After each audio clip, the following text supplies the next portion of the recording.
Hi guys, welcome back to my channel. Welcome to another video. This is just going to be kind of a quick video. I know that doesn't sound realistic because it's one of Dez's videos, but I wanted to jump on and do a quick video.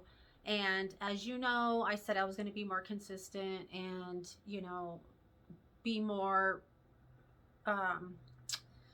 on top of things and trying to put out 2 videos a week and looking at it as a job that I have to be at, like I said, from 1 to 4, whatever, whatever hours, and I'm still going to do that. But life happens. Like, I think we all know life happens, and especially with the uncertainty that these days that we're having so much, my life already was, I don't know what's going to happen from one day to the next. Well, then with the pandemic, that intensified everything. Mix that all in. You just think of a big bowl of depression, anxiety, health, family problems, relationship problems, the pandemic, and you mix that all up in a blender, in a mixer, and you're trying to do life. You're trying to be a mom. You're trying to be a wife. You're trying to be a daughter, a husband, whatever. Like, we're all just trying to be the best. Well, I don't know about everybody's trying their best, but I'm speaking for myself. I'm just trying to be the absolute best I can be. I give what I have, and I even give what I don't have sometimes, because sometimes we have to do that, and God always provides and makes a way, and that's how it's always been for me. He's always provided for me. But that's not what we're talking about. So I was watching and hearing through the grapevine and social media, and hearing people talk, and then I was watching some world news channel, and they were interviewing a dad who his son committed suicide, being home with the pandemic. He was bullied through social media. That seems like that's never ended. I mean, that hasn't stopped. You would think after so many suicides that some way Facebook or whatever social medias that they're on would be able to have a little bit more of a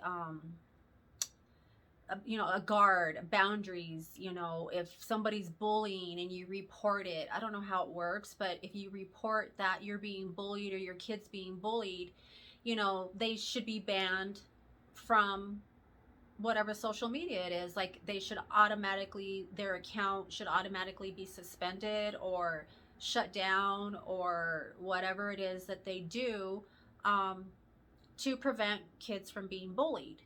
I don't want to get carried off on a tangent, but with homeschooling, I guess it was bad enough when kids would go to school, and I don't know which is worse, because I know a couple of my kids, through when they were small, grade school, a couple of them got bullied, and that was really hard because, as a parent, you have to worry about, your kid getting attacked, or, getting jumped by multiple kids. And these days, like, even then, like, weapons, knives. I know my son, when he was in, I want to say 9th grade, it was 8th or 9th grade, and he was in middle school, and he went to school, and there was some boys his age, and they were like rocker guys, kind of like goth type, and they wore like them big chains, like on their pant hoops and stuff. And my son's not, he was not ever a little sissy boy. He was always, he could hold his own and protect himself. And I don't remember the exact scenario of what happened, but I do remember the day that it happened, and the boy, whoever was, like, turning his little chain around, like swinging it around and like looking at my son, and they were just like threatening, you know, being really aggressive towards him. And he had a little pocket knife that he had at home, and he didn't know what was going to happen. Like, are these guys going to jump me when I, you know, when I'm on my way home? Because he, you know, would walk a certain way by himself. And it was the next day, so he put his little pocket knife, a little pocket knife. I mean, no weapon should you have, right? But he wasn't sure what was going to happen. So should he have to defend himself? You know, he had a pocket knife. So one of the friends of the boys knew that he had a pocket knife. The next day he went to school. Well, these boys planned on jumping him. Like, they had every intention of jumping him and, you know, threatening and stuff. And so somebody knew he had this little pocket knife and went to the principal and told the principal, you know, hey, he's got a knife, you know. And they made it sound like he had a switchblade, you know, or something like that. And they automatically expelled him. Like, he was expelled from all schools and had to go to a program for troubled teens, like juvenile delinquents. It was a whole thing. It was a whole thing. So I know that, you know, how bullying's never changed. It was like that when I was going to school. I never got bullied. But, you know, bullying doesn't change. Even as grown women, other adult women are bullying other women on social media, you know, hating and leaving comments of hate, you know, the trolls that go on there, and, you know, you're looking cute or you're doing something good and they're sitting back having nothing to show for themselves, and so they just leave hate comments. You know, it's just bullying, it's just ugliness, it's just spreading hate. But my whole point is that you know, this was a young kid. I think he was like around 9 or 10 years old, give or take a year, but I didn't catch the whole thing. But it just triggered in me, like it always does when it comes to mental health and suicide and all that. You can get bullied. You don't have to go to school to get bullied by, you know, your classmates. You can still get bullied online. And a lot of times with that, kids are so scared and confused and depressed that they don't even know, like, how to tell their parent. And the next thing you know, these kids are committing suicide. And it's just really sad that there's such a rise in suicides right now. There's such a rise in depression and anxiety, and it's just off the charts. And I just can't stress enough. And you see more commercials now talking about depression and how it's okay to not be okay, and that there's no shame in, you know, being depressed or having a mental illness. And there's not.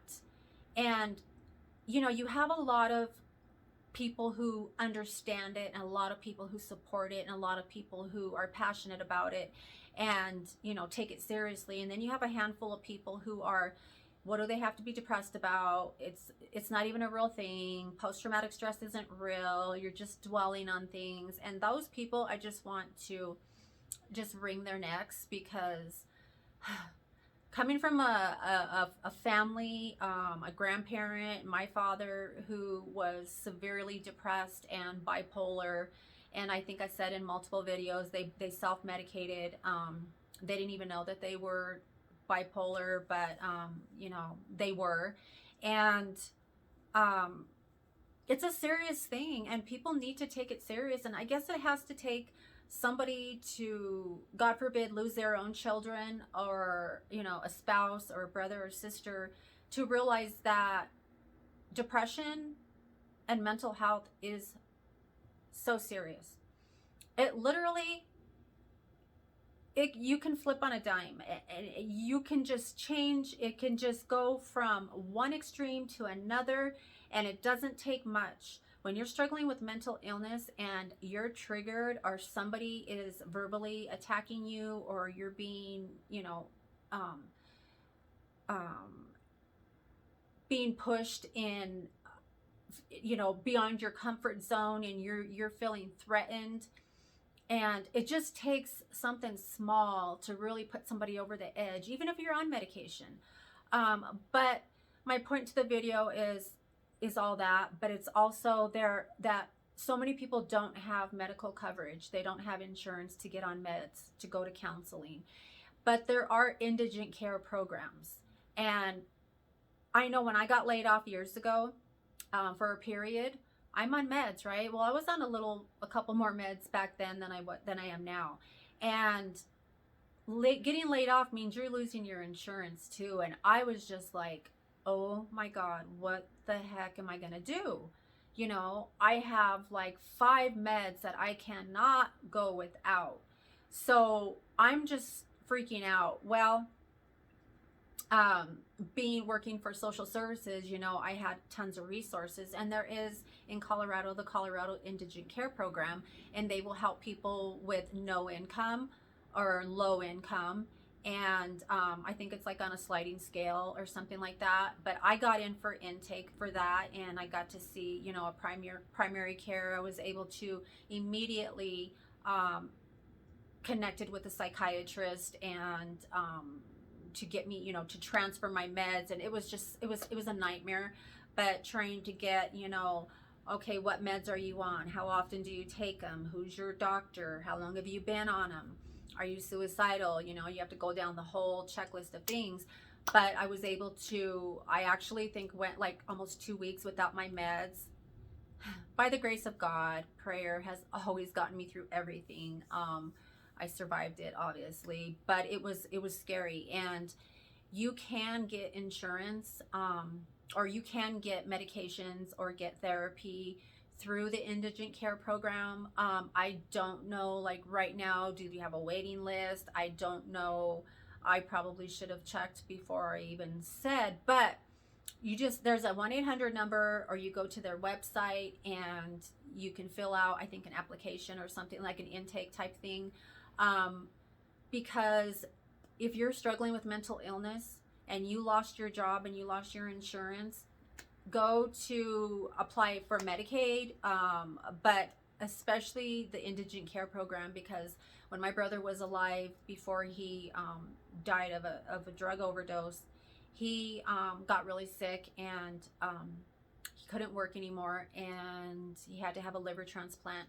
And I said, you know, you need to go apply for the indigent care program. And he got on that right away, and he got doctors and he got treatment. He was going to Kaiser, like he was seeing Kaiser doctors. They were helping him, but they have their own doctors and their own psychiatrists that they like, their PCPs and the little system. But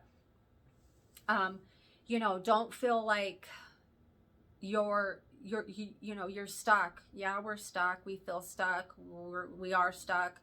But there are resources out there, and I'm going to leave the number somewhere on here or down below, but I'm going to leave the 800 number, the website, whatever, so that you can get, you know, do an intake, find out what services. You can see any doctor. You can I've seen girls when I was going who were, you know, being seen for OB appointments. You know, if you're pregnant or whatever, they have the same doctors, you know, that most insurance companies have. So anyway, I just wanted to jump on and tell you guys that it just saddens me that this man felt like his son would have lived had he been in actual school, you know. And it's just like, you just don't know. Like, you just don't know. People just don't know. And I've repeated a million times, pay attention to your kids, pay attention to what they're saying, pay attention to what they're watching, you know, invade their privacy, you know, do whatever you have to do, and pay attention to what they're not saying. Pay attention to their quietness, pay attention to their eye contact, their appetites changed. There are signs. There are signs. You just have to be in tune, and you have to take the time in this crazy madness that's going on right now. I know it's hard, but you have to. It's imperative. If you have a kid that's struggling with anxiety, ADD, whatever, you know, introverts or whatever, take the time. I'm telling you, like, you don't want to have regrets. You don't want something to happen to your child if you come home from work and something bad happened to your child. Like, that would be a nightmare for any parent. So take the time to pay attention, listen to each other. Again, go apply, look it up, find out what resources there are. There is always something somewhere that, you know, you can get pretty much for the most part the minimum. You know, even if you have to go to the emergency room, they can't turn you away. So thank you so much for listening, you guys. Sorry to be a Debbie Downer, but this is kind of like a PSA, and I was watching it, I heard it, we've been talking about it, and it was just like, I need to say something about this, because there is programs out there for people who don't have insurance, people who lost their job, people who have low income and can't afford to even pay they could have insurance and you can't even afford to go to the doctor or get prescriptions because they're just sky high. But yeah, I just thought it was important to do that. And I did a little Valentine eye look today. So I'll record a video showing you guys what I used. It's not like all dramatic or anything, but it was kind of pretty. And so yeah, keep an eye out for that video. And thank you so much for watching. Give this video a like if you found it helpful. Leave your comments, questions, and suggestions for me down below. Please subscribe to my channel if you have not already. Share my videos, what I have, share them. It's always something exciting with me, or different, or off, or whatever.